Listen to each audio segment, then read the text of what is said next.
સ્વાગત છે મિત્રો આપ સૌનું ભક્તિ સંધ્યા ચેનલમાં।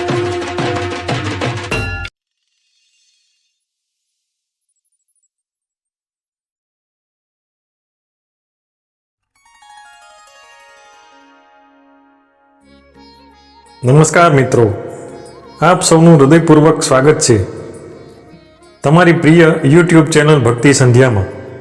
પ્રિય મિત્રો, આજે એક બહુ અગત્યનો પ્રશ્ન લઈને આવ્યા છીએ। એક ભક્તે પૂછ્યું કે હું રોજ પૂજા કરું છું, નિયમિત પાઠ પણ કરું છું, છતાં પણ ઘરમાં બરકત નથી, ધન ટકતું નથી, ઘરના સભ્યો બીમાર પડે છે, એવું કેમ?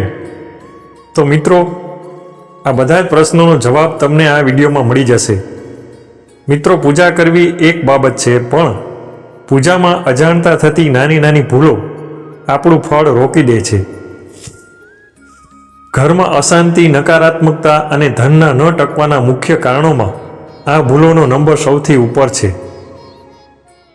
મિત્રો, આજે અમે તમને એવી 7 થી 8 રહસ્યમય બાબતો વિશે જણાવીશું કે જે સીધી તમારા પૂજા, મંદિર અને ઘરના ભાગ્ય પર સીધી અસર કરે છે।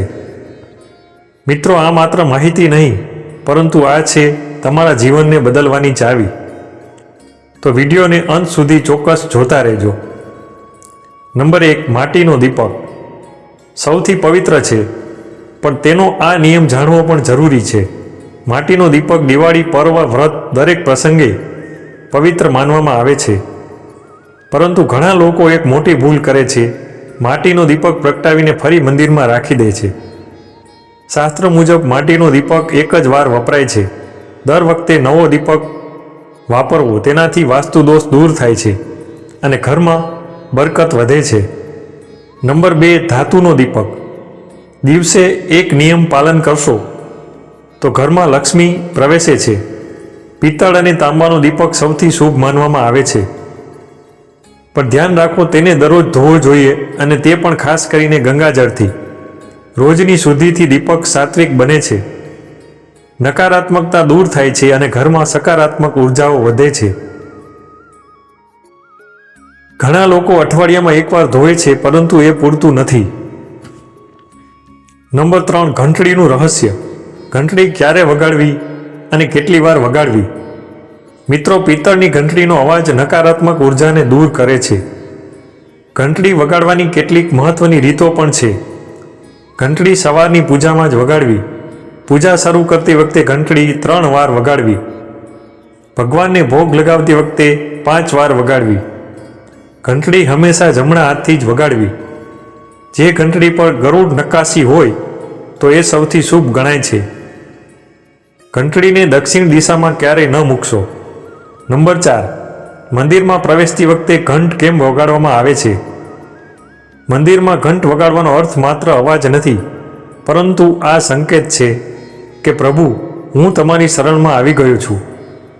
એકવાર વગાડવાથી ભગવાનના દરબારમાં પ્રવેશ મળે છે, અને 2 વાર વગાડવાથી પ્રાર્થના અને હૃદયની વાત પ્રભુ સુધી પહોંચે છે।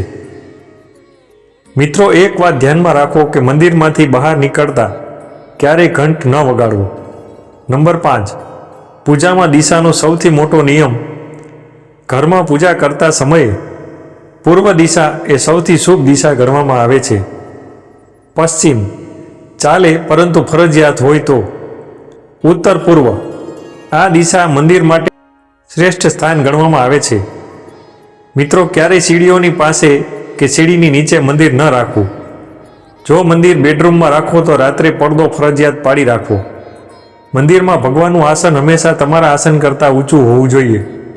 નંબર 6, તૂટેલી મૂર્તિઓ અને મુરઝાયેલા ફૂલો ઘરમાં દુર્ભાગ્ય લાવે છે। આ બાબતને લોકો ઘણીવાર અવગણે છે, પરંતુ તેનાથી અશુભ ફળ પ્રાપ્ત થાય છે। મુરઝાયેલા ફૂલો, કાળા પડેલા હાર, તૂટેલી મૂર્તિઓ અને ફાટેલી તસવીર, શાસ્ત્ર અનુસાર આ બધું અશુભ છે।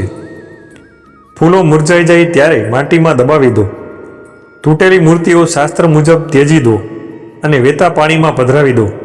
નંબર 7, દીપકના નિયમો તમારા જીવનમાં પ્રકાશ અને સમૃદ્ધિ લાવનારા દીપકનું સ્થાન કેવી રીતે હોવું જોઈએ? દીપક હંમેશા ભગવાનની સામે જ રાખવો। ઘીનો દીપક ડાબી બાજુએ રાખવો। અને તેલનું દીપક જમણી બાજુએ રાખવો. બંને દીપક ક્યારેય સાથે ન પ્રગટાવવા. ક્યારેય પશ્ચિમ દિશામાં દીપક ન રાખવો. દીપક રાખવા માટે ઉત્તર કે પૂર્વ દિશા શ્રેષ્ઠ ગણાય છે. દીવાની બત્તી એટલે કે વાટ. ઘીના દીવા માટે રૂની વાટ રાખો. તેલ માટે લાલ મૌલીની વાટ રાખો. દીપક પ્રગટાવવાનો શ્રેષ્ઠ સમય સવારમાં સૂર્યોદયના પ્રથમ પહોરમાં અને સાંજે શાંત સમયમાં અને આરતીના સમયમાં. આ સમયે પ્રગટાવવાથી ઘર અને મન બંને શુદ્ધ બને છે. નંબર 8 પૂજા સ્થળ. ઘરનું સૌથી પવિત્ર સ્થાન પૂજા ઘર હંમેશા શાંત ખૂણામાં રાખવું. રસોડાથી અને બેડરૂમથી દૂર રાખવું. પૂજા ઘરની રોજની સફાઈ ફરજિયાત કરવી. અગરબત્તી અને ધૂપથી વાતાવરણ પવિત્ર રાખવું. બને તો પૂજા ઘરમાં એક જ દેવી અથવા દેવતાઓની મૂર્તિ રાખવી. તેનાથી ઉર્જાનું સંતુલન જળવાઈ રહે છે. પૂજા ઘરમાં ગોમતી ચક્ર અને શંખ એક સાથે રાખો અને દરરોજ જળ બદલો. નંબર 9 પૂજા કરતી વખતે ધારણ કરવાનું વસ્ત્ર. કાળો રંગ કેમ ન પહેરવો?